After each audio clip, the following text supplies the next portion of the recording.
कांग्रेस के लोगों ने बड़ा हल्ला किया, गेहूं गेहूं गेहूं गेहूं गेहूं। हमने ये फैसला किया, मुख्यमंत्री जी यहां इंप्लीमेंट कर रहे हैं और केंद्र सरकार भी कसर नहीं छोड़ रही है। पहले टारगेट था 78 लाख मीट्रिक टन का, फिर लगा के गेहूं ज्यादा आ रहा है तो 100 लाख मीट्रिक टन का टारगेट हो गया। किसान भाइयों, सबका गेहूं खरीदा जाएगा। दर्द केवल पेट में हो रहा है कांग्रेस के मित्रों को, तकलीफ केवल उनको हो रही है। अभी मैं मुख्यमंत्री जी से चर्चा कर रहा था, कुछ लोगों का सत्यापन नहीं हुआ, मैंने उनके पास चिट्ठी भेजी थी। अभी मुझे रास्ते में ही कहा जिनका सत्यापन नहीं हुआ है उन सबका सत्यापन कर दिया जाएगा। चाहे जिस किसान का गेहूं है वो बिकेगा, चिंता मत करना, कोई चिंता करने की जरूरत नहीं है। और उसके साथ साथ अभी मुझे कह रहे थे कई किसान, एक बड़ा फैसला हुआ और वो बड़ा फैसला हुआ है किसानों को जमीन अधिग्रहित करने पर अब 4 गुना ज्यादा मुआवजा दिया जाएगा। तो मुझे रास्ते में कह रहे थे रेल वाले, नेशनल हाईवे वाले, क्या जरा बात कर लो। मैं भी बात कर रहा हूं और हम कोई ना कोई मैकेनिज्म ऐसा बनाए कि जिसके कारण हमारे किसान जिनकी जमीन गई है उनको लाभ मिले, उस स्तर का भी हम लगातार प्रयास करेंगे। आज मैं अलग अलग हमारे विधायक साथियों से बात कर रहा था, मैंने कहा देखो भाई, पहले भी कई घोषणाएं मुख्यमंत्री जी कर गए और वो घोषणाएं भी पूरी होगी, उसके लिए भी धन चाहिए। मुख्यमंत्री लगातार उसके लिए प्रयत्न कर रहे हैं, तो ज्यादा चीजों की आज बात नहीं करेंगे क्योंकि पूरे देश का कार्यक्रम है। मैं देश भर से जुड़े हुए सभी मित्रों को भी इस कार्यक्रम में स्वागत करता हूं, लेकिन केवल एक चीज, अब करण सिंह जी वर्मा यहां बैठे हैं, उनकी अंतरात्मा एक चीज मांग रही है कि नर्मदा जी का पानी बचे हुए गांव में पहुंच जाए।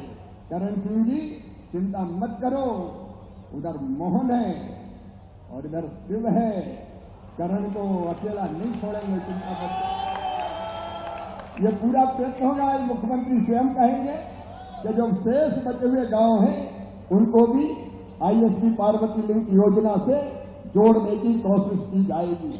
आशीष आए खाते गांव से, उन्होंने कहा कि ज्यादा नहीं 2 सड़कें उन्होंने स्वीकृत करने की बात कही है। आपको इस बात के लिए धन्यवाद मुख्यमंत्री जी के उनके यहां सिंचाई की सारी योजनाएं स्वीकृत कर दी गई है। जल्दी हम खाते गांव का कार्यक्रम भी बनाएंगे ताकि उनके बाकी काम हो सके।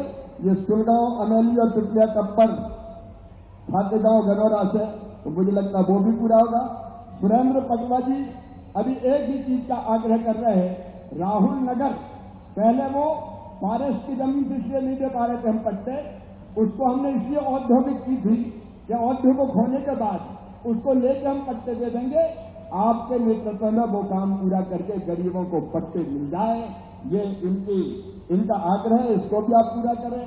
प्रभुराम चौधरी जी कह रहे थे मेडिकल कॉलेज की तो घोषणा हो ही गई, वो तो बन ही जाएगा रायसेन में, लेकिन देवनगर में कॉलेज और खुल जाए तो उनकी मुराद भी पूरी हो जाए, ये उनका आग्रह है।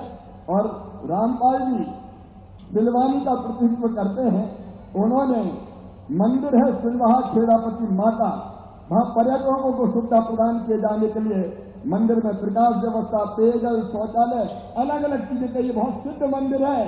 रामपाल जी, मैया की कृपा है और मुख्यमंत्री भी प्रसन्न है, चिंता मत करो, निश्चित तौर पर इस दिशा में ध्यान दिया जाएगा। मुकेश ने कहा है, टंडन ने विदिशा से, आज विदिशा में भी कार्यक्रम है तो मैं भी वहां जाऊंगा।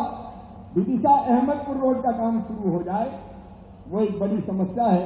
और हरि सिंह जी ने सिंचाई के लिए, उन्होंने सिंचाई की योजना, बावना व्रत परियोजना, कालापाटा स्टाफ डैम, चौरावर सिंचाई परियोजना, इनका आग्रह किया है।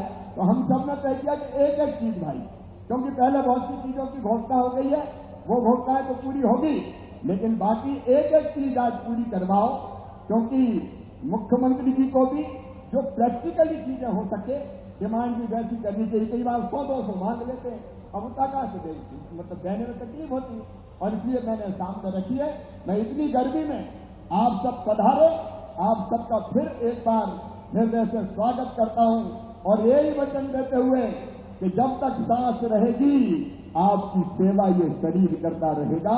केंद्रीय मंत्री के रूप में भी अपने क्षेत्र के विकास में कोई कसर नहीं छोड़ेंगे, जनता की सेवा में कोई कसर नहीं छोड़ेंगे।